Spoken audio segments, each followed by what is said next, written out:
Thierry, tu es un acteur populaire, un réalisateur populaire, l'un des plus populaires d'ailleurs du Cameroun. Bien que très rare, bien que les productions soient très rares, on a demandé à nos auditeurs, enfin aux gens de la rue, on leur a demandé ce qu'ils pensent de Thierry Ntamak. Alors, le film de Thierry Tamak, ou alors de Monsieur Thierry Tamak, puisque c'est une icône du cinéma camerounais qui m'a plu, c'est Le Blanc de Yenga. Dans Le Blanc de Yenga, vraiment, ce monsieur incarne un personnage pas comme les autres. Son jeu d'acteur est tellement pertinent et du coup, lorsque tu regardes Le Blanc de Yenga, tu as l'impression que tu fais face à une réalité, à un film réel. Pourtant, c'est un film imaginaire, c'est une fiction. Et Le Blanc de Yenga véhicule beaucoup de messages.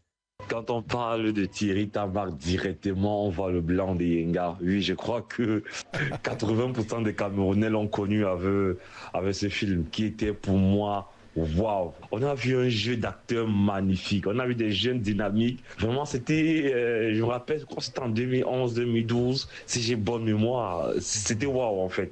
Pour dire vrai, c'était waouh. Il n'y avait rien à dire. C'était un jeune qui était amoureux du métier. Cette année, c'était le meilleur film dans tous les cas. Je pense que jusqu'aujourd'hui, ça reste pour moi, bien sûr, l'un des meilleurs films. J'ai l'impression qu'il s'est reconverti aujourd'hui à animateur, chrétien ou encore même à chanteur. J'ai vu un truc là sortir il y a quelques jours qui parle de la musique catholique et autres. Bon, l'autre là, c'est un autre débat. Mais sinon, la casquette du réalisateur, de l'acteur, Thierry Tamak, c'est quelqu'un de déceptionnel. C'est un grand, très, très, très talentueux. Vivement que tu reviens encore dans le cinéma et que tu nous ramènes une autre version de Eyenga, hein, la suite de Eyenga, comment ça s'est passé là-bas après.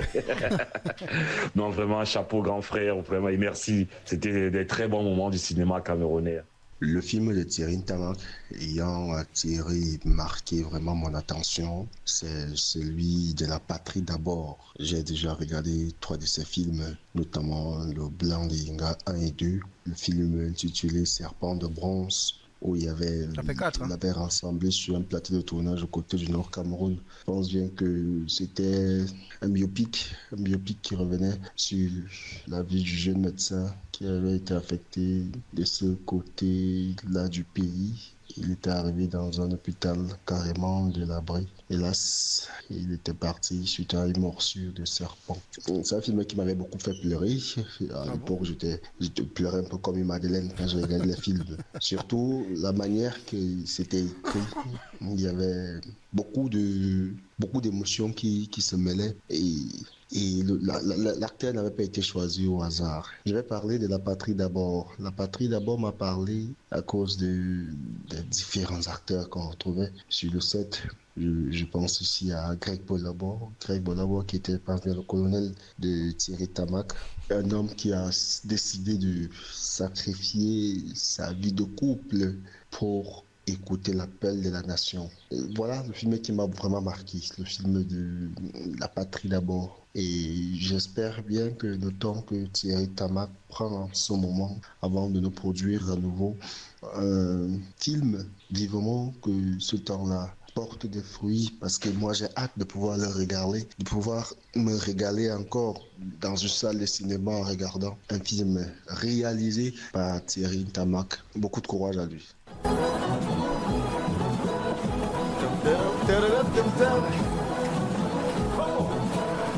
Tu veux divorcer, c'est ça?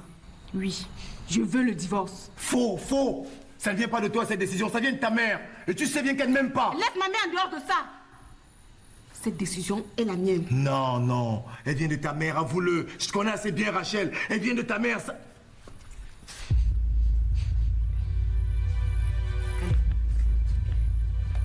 Mais apprends-toi toi-même. Arthur, crois-moi, il n'y a que Dieu qui puisse t'aider à sauver ton mariage. Papa, tu commences là à devenir vraiment frustrant. Et toi, qu'est-ce que tu fais? Toi, tu n'arrêtes pas de me parler toujours de des affaires de Dieu. Tu es un de mes meilleurs éléments, Arthur, et je te fais confiance pour cette mission. D'ailleurs, pas que moi. Toute la nation camerounaise te fait confiance pour neutraliser ces assaillants. À moins que je me trompe. Négatif, mon colonel. La nation camerounaise peut compter sur moi. Celle de libérer l'otage canadienne, le docteur Elisabeth Missel, des griffes d'une bande d'assaillants qui pillent et sèment la zizanie à la frontière du Cameroun. Et nous n'avons que quelques heures pour la ramener vivante. Oui. Oui.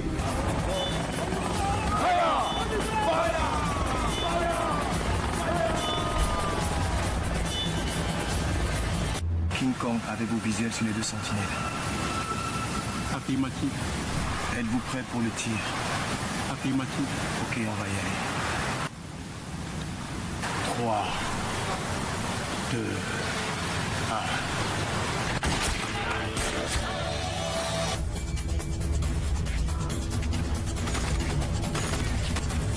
Dispersion, mon lieutenant, dispersion!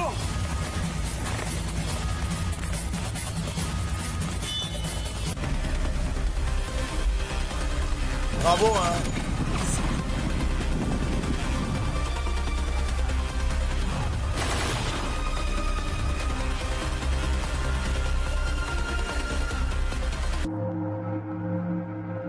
Ismaël, qui êtes-vous? Qui êtes-vous?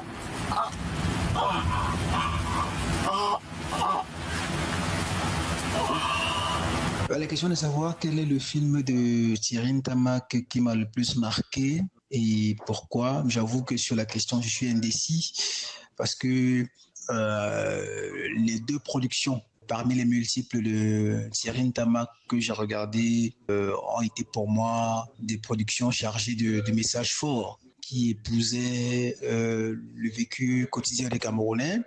Si je dis le blanc de Yenga, j'ai bien peur de ne pas évoquer la patrie d'abord. Si j'évoque la patrie d'abord en premier, j'ai bien peur de ne pas évoquer le blanc de Yenga. Mais pour ce qui est de la patrie d'abord, je crois que c'est un long-métrage qui appelait à l'amour du pays, au sens du devoir et au sens d'être au service de la nation.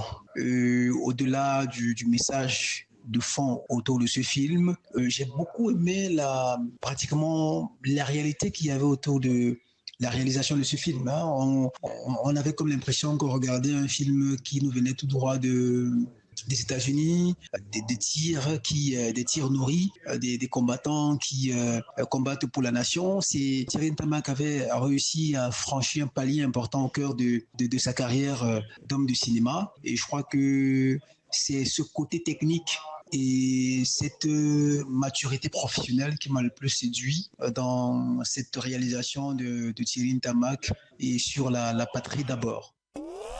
Quand tu écoutes